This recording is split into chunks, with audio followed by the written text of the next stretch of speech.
Hello, and welcome to my 2020 mid-year review of upcoming beautiful book releases and pre-orders that are on my radar, editions that I think are offering something a little bit special.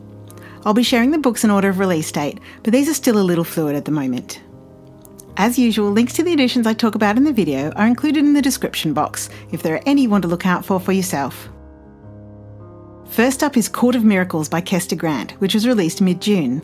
This is a Les Miserables retelling of the adventures of young thief Eponine in an alternative version of France in 1828. This is a Les Miserables retelling of the adventures of young thief Eponine in an alternative version of France in 1828, where the revolution has failed and Paris is ruled by ruthless criminal guilds. I like the UK edition for this one. It has patterned end papers and a beautiful gilded hidden cover under the dust jacket. Waterstones still have a limited number of editions which also feature navy sprayed page edges. The US edition also has pretty gilt accents on its dust jacket as well. Tashi has been telling fabulous stories to children about his adventures for 25 years, and this special edition has been released, also mid-June, in order to celebrate his 25th anniversary. It's a naked board hardback, with sewn pages and lots of lovely black and white illustrations to enjoy. And for the last of the June releases, we have the house editions of Harry Potter and the Order of the Phoenix. These editions celebrate the character of each of the different Hogwarts houses and feature sprayed edges in house colours and gold foiling on the covers. Evil Thing is the latest in Serena Valentino's Disney villain series, due out in July. It follows the rise and fall of the deranged and glamorous Cruella de Vil from 101 Dalmatians.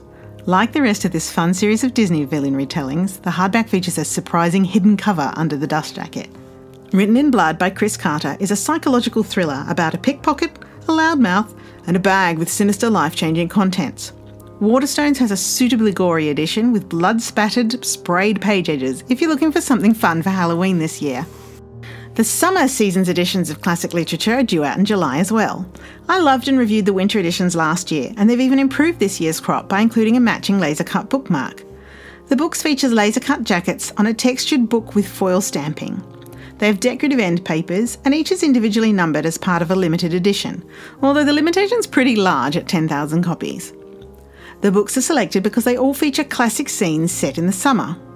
The books include Jane Eyre by Charlotte Bronte, Persuasion by Jane Austen, The Adventures of Huckleberry Finn by Mark Twain, and the Wonderland Collection by Lewis Carroll, which includes 3 books: Alice in Wonderland, Through the Looking Glass, and A Tangled Tale, which is a collection of 10 humorous short stories.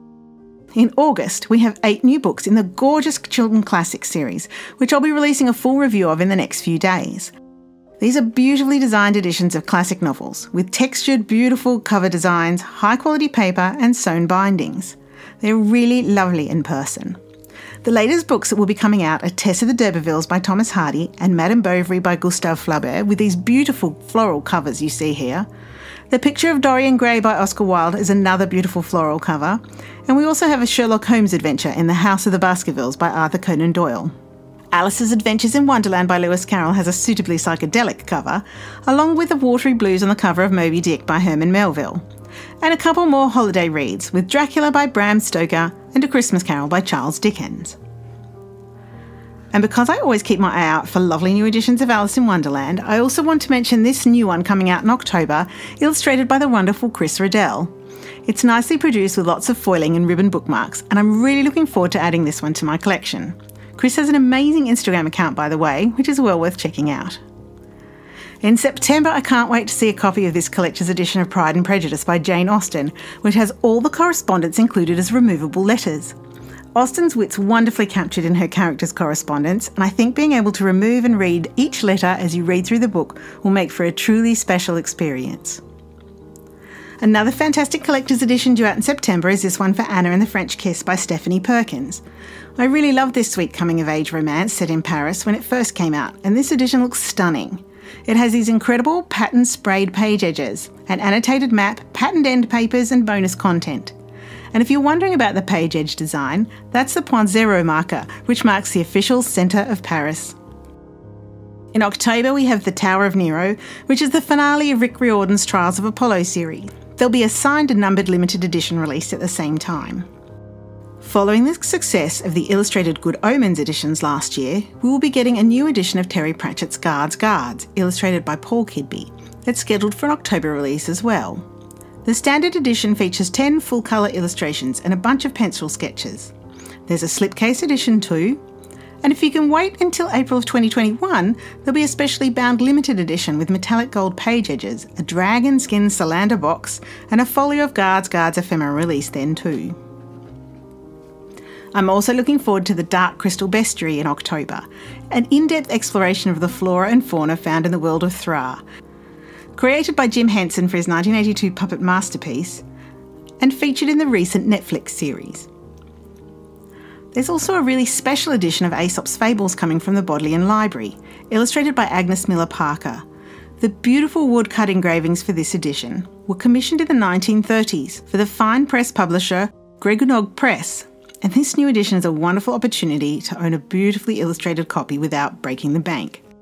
Another excellent fantasy collector's edition looks to be the one for Caraval by Stephanie Garber, the first in a magical series about the unbreakable bond between two sisters as they explore the elaborate performance that is Caraval.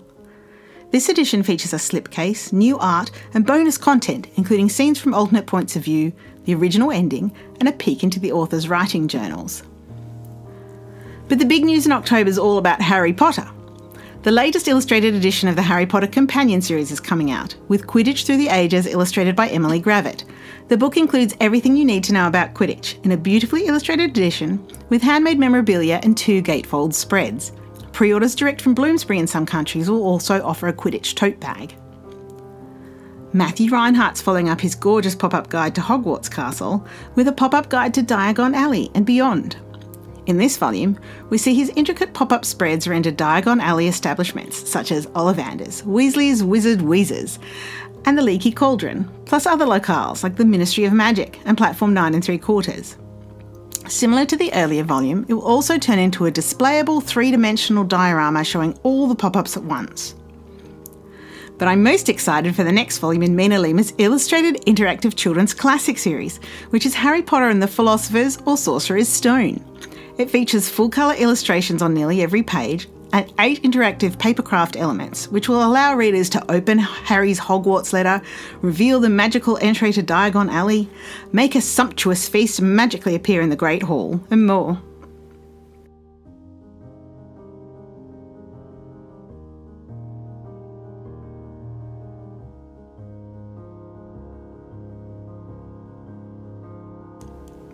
The last couple of books are coming out in November, and I just want to mention them here because Waterstones has some pretty sprayed edge editions that are likely to sell out before release.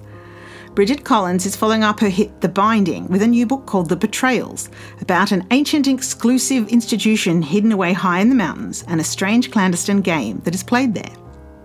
This is another one with pretty end papers and a gorgeous hidden decorative gold design on the boards under the dust jacket. And Waterstones have a special edition that also sports burgundy sprayed page edges. And if you like a cosy mystery for Christmas, Ruth Ware has a thriller called One by One coming out, about a group of tech entrepreneurs cut off in their chalet just as an avalanche hits, and they race to find the killer in their midst. The Waterstones exclusive is signed and has a lovely snowflake design printed on the page edges. Well, that's it for this video. I hope you enjoyed watching, and please do let me know in the comments if you found 1 or 2 interesting volumes that excite you, or if you know of any other new fun volumes that I should look out for. My videos are all about beautiful books, so remember to subscribe, hit the bell if you'd like to know when my next one comes out. Keep reading till next time. Bye!